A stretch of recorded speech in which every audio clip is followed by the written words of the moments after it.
పూరీ జగన్నాథ స్వామికి పూర్తి చేతులు ఎందుకుండవో తెలుసా?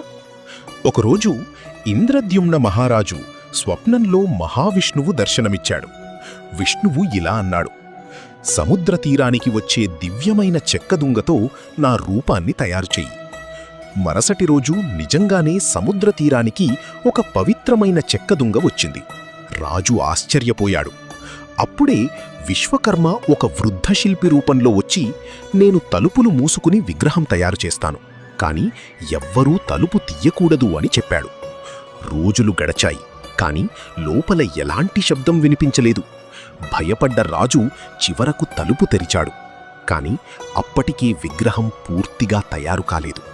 జగన్నాథస్వామి అసంపూర్ణ రూపంలోనే కనిపించాడు. అందుకే జగన్నాథుడికి పూర్తి చేతులు ఉండవు అంటారు. అయినా ఆ అసంపూర్ణ రూపంలోనే జగన్నాథుడు కోట్లాది భక్తుల హృదయాల్లో సంపూర్ణుడయ్యాడు. జై జగన్నాథ.